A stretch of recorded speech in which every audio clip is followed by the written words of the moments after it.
Hi, I'm Michael Hernandez, and while everyone is out there canceling things, I think everyone needs to gather around and cancel my wife's Crocs. They're mint green and they have fuzz on the inside. These are the most atrocious things that humanity has ever given us, and the fact that she used our money to buy them and she wears them proudly on her feet to work, out in public where people can see us together with the Crocs on her feet, with a smile on her face. Unforgivable.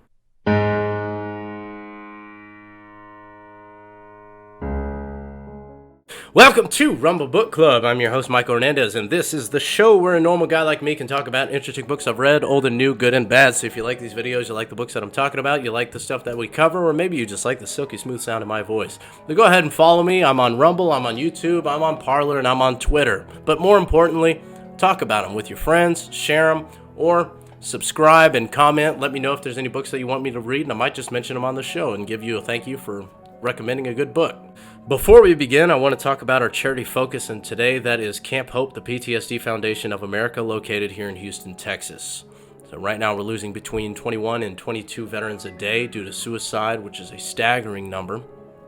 And what they do is they help veterans who are struggling with trauma and the effects of PTSD overcome that.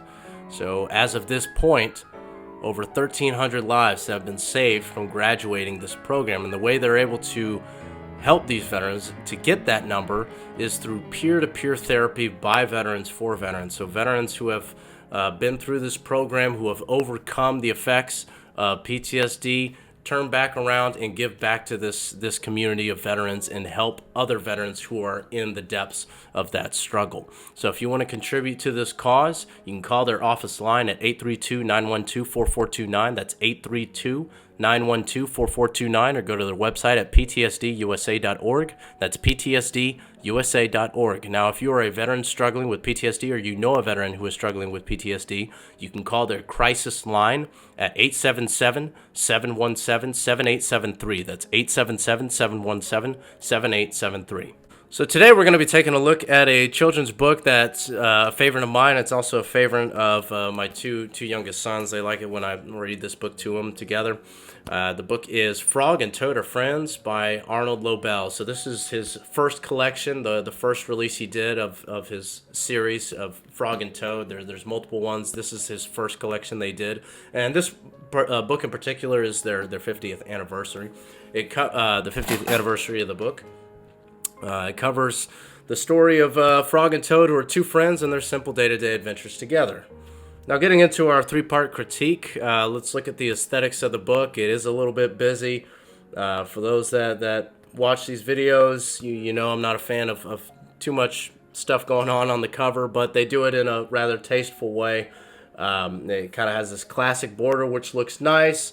And one small note about the aesthetics, when Arnold Lobel published these books, the typical tradition was to release books with only 3 colors. So the fact that that's implemented in this cover makes it rather nice. It doesn't make the color scheme at least too busy. The illustrations are rather nice, and it's a good size for a children's book, meaning there's plenty of room for the text and for the images itself. So I'll rate it strong despite the busyness on the cover, 9 out of 10. Looking at the readability, it's got simple sentences. There's no tongue twisters like you would find with, for instance, a Dr. Seuss book. They're not tripping you up. It's very storyline based, and the storyline itself is very chronological. It's got large print with clear illustrations, which makes for very easy to read, very easy to find your place, and even for first-time readers that are learning the steps of that early reading, it actually is pretty manageable. So as far as readability goes, very strong 10 out of 10. Now looking at the content, the best part, it's charming, it's witty, it's a breath of fresh air from so many modern children's books that try to do too much with a small amount of pages and with the particular audience of children. There's no agenda, there's no ham-fisted idea pushing, it's just simple lessons of friendships.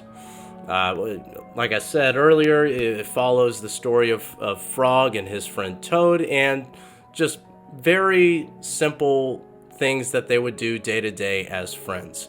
So some of the stories that they get into, there's Spring, in which Frog is excited to spend the spring with his friend Toad, and you kind of go through this innocent pranking between friends. With one friend wanting to spend time with the other, and Toad being kind of a lazy bones, he wants to stay in bed, and it's kind of a funny back and forth between the two. There's a story called The Story, in which Frog is ill, so he's laid up in bed, and Toad attempts to tell him a story to help pass the time, make him feel better, and there's a funny twist at the end, and you kind of learn about caring for your friends. It's a very simple lesson there.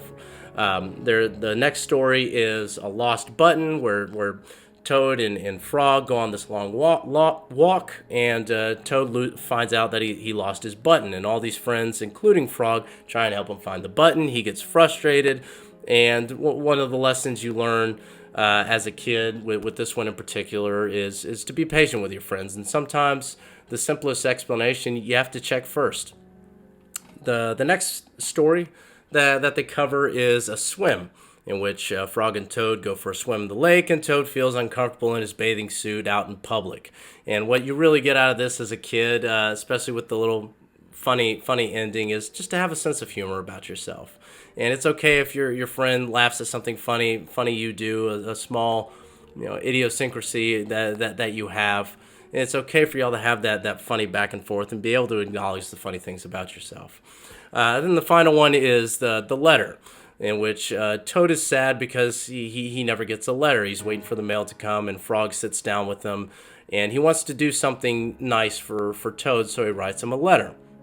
And what you really get out of this is to listen to your friends and the things that matter to them, and it's also a lesson to enjoy the small things in life with them. So these are very, very simple lessons that a kid can learn, and how to build meaningful friendships, and not only that, but that develops over time. But this sets the baseline for that. But it's a very charming book. I highly recommend it. I found this one at Barnes & Noble. You can probably find it at your local Barnes & Noble, as well as multiple other bookstores. If all else fails, if you can't find it at a single bookstore, which I doubt, because it's a pretty common release. It's a very popular series even today. If all else fails, go to eBay or Amazon. Again, the book is Frog and Toad Are Friends by Arnold Lobel. Go out and get yourself a copy. Thanks for tuning in, and go read something.